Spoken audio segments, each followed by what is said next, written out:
కాదు, రాశీకరణ డ్యాన్స్ చేయడం లైవ్గా చూస్తారా?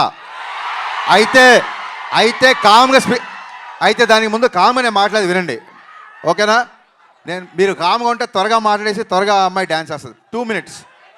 ఫస్ట్ ఆఫ్ ఆల్ ఈ స్టేజ్ మీద నేను ఫస్ట్ థ్యాంక్స్ చెప్పుకోవాల్సింది రాశీకరణకి.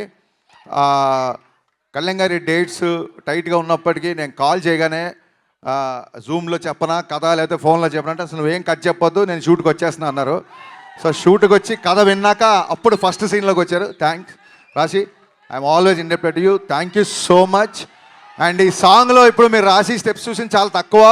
సాంగ్లో కళ్యాణ్ గారితో బట్టి కుమ్మేసింది రాశి కన్నా దీంట్లో. అండ్ థ్యాంక్స్ రాశి for coming the promotions also.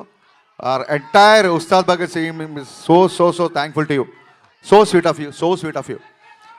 కాదు, జనాలు చూశారు కదా, ఆల్మోస్ట్ 1500 నుంచి 2000 మంది ఉండేవాళ్ళు సెట్లో. కళ్యాణ్ గారిని ఫస్ట్ టైం ఆ కాస్ట్యూమ్ రెడీ చేసుకొని కళ్యాణ్ గారిని సెట్లోకి తీసుకురాగానే ఆయన సెట్ని జనాల్ని చూసి ఏమన్నారు తెలుసా? మీరు వినండి. ఇప్పుడు ఏంటి ఇంతమందితో నేను డ్యాన్స్ చేయాలా అన్నారు ఆయన ఫస్ట్. అనగానే సార్ మరి దేవిశ్రీ ప్రసాద్ ఇచ్చిన బీట్స్కి ఆ మాస్ మూమెంట్కి మరి ఈ మాత్రం స్పాన్ కావాలి సార్ అనగానే ఆయన ఏమన్నారంటే, సరే దేనికైనా మానవ ప్రయత్నం ఇంపార్టెంటు, నా ప్రయత్నం నేను చేస్తా అన్నారు. అనగానే నేను కొంచెం అలా సీరియస్గా అలా చూస్తుండిపోయా. అప్పుడు నా మొహం చూసి ఆయన, నువ్వు అలా ప్రతిదానికి చిన్న పుచ్చుకోకు, సంపేద్దాం పదా అన్నారు.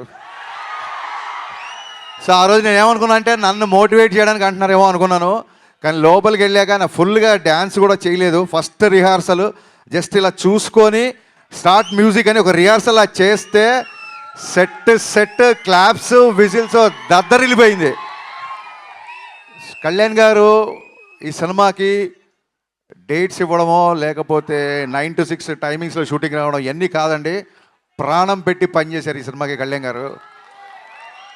నేను అందుకే ఈసారి పర్ఫార్మెన్స్ బద్దలైపోతుంది బిగినింగ్స్ ఎందుకు చెప్తానంటే, అదేదో ఎలివేషన్ డైలాగ్స్ కోసమో ఫైట్ల కోసమో కాదండి, నిజంగా పర్ఫార్మెన్స్ సెకండ్ హాఫ్లో వచ్చే ఇంటెన్స్ సీన్లో ఆయన పర్ఫార్మెన్స్ బద్దలైపోయింది అంతే. థ్యాంక్స్ టు దేవిశ్రీ ప్రసాద్ గారు. దేవిశ్రీ ప్రసాద్ గారి బీట్స్ ఇప్పుడు ఎలా ఉన్నాయి, రేపు పొద్దున ఇంకా ఫుల్ సాంగ్ వచ్చినప్పుడు థియేటర్ ఎలా ఉంటుందో ఒకసారి ఊహించుకోవచ్చు. థ్యాంక్ యూ సర్జీ, థ్యాంక్ యూ సో మచ్. నేను ముందుగానే చెప్పినట్టు టైం లైన్స్ మ్యాచ్ అవ్వట్లేదు, అందుకని ఇవాళ కూడా రాలేకపోయారు. సో దానికంటే ఎక్కువ ఉంటుందని ఊహిస్తున్నాం.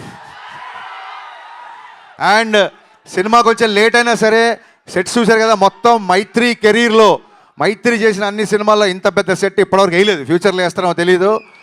ఏ రోజు కూడా ఒక్కసారి కూడా నన్ను కొంచెం సినిమా లేట్ అయింది ప్రొడక్షన్ ఏమైనా తగ్గిస్తారా అనలేదు. మీరు ఏం కావాల్సో తీసుకోండి, ఎంతమందిని అంటే అంతమంది పెట్టుకోండి, మేము అడిగిన సినిమా మాకు ఇవ్వండి అన్నారు. ఇలాంటి ప్రొడ్యూసర్లు దొరకడం నిజంగా నా అదృష్టం కాదు, నా పూర్వజన్మ సుకృతం. Sir Ravi sir, thank you so much.